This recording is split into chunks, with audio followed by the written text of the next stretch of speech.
చేతి వృత్తిదారుల మనుగడ, చేతి వృత్తిదారుల సేవలు లేకుండా ఈ రాష్ట్రం కానీ ఈ సమాజ మనుగడ కానీ ఒక్క అడుగు కూడా ముందుకు పోయేటువంటి పరిస్థితి లేదు. కానీ ఈ రాష్ట్రంలో ఉన్నటువంటి పాలక వర్గాలు, ఈ రాష్ట్రాన్ని పరిపాలిస్తున్నటువంటి ప్రభుత్వాలు, కేంద్రంలో ఉన్నటువంటి బీజేపీ కానీ రాష్ట్రంలో ఉన్నటువంటి కాంగ్రెస్ కానీ ఈ రెండు కూడా పెద్ద ఎత్తున కార్పొరేట్ శక్తులకు, పెద్ద ఎత్తున మతోన్మాద పద్ధతుల్లో ఈ దేశాన్ని రాష్ట్రాన్ని రావణ కాష్టంలాగా ఇలా పెద్ద ఎత్తున ప్రజల ధరలు పెంచి ఈరోజు మనం మనుగడ మన బతుకు తెరువు లేకుండా ఈ వృత్తులను నమ్ముకొని బతుకుతున్నటువంటి కోట్లాది మంది మన వృత్తిదారుల పొట్టలు కొడుతున్నారు, ఆకలి చావులకు ఆత్మహత్యలకు కారణమవుతున్నారు. మనం ఆలోచన చేయాలి. ఈ ప్రభుత్వాల గురించి, ఈ పాలకుల గురించి మనం ఆలోచన చేయాలి. అందుకోసమే ఇక్కడ ఈ ధర్నా కార్యక్రమం పెడుతున్నాం.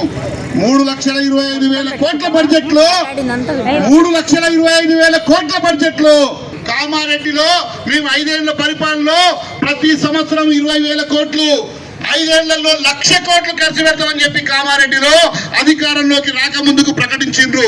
BC declaration ప్రకటించిండ్రు. ఆ డిక్లరేషన్ లో బడ్జెట్ కూడా ప్రకటించిండ్రు. 42% రిజర్వేషన్లు ప్రకటించిండ్రు.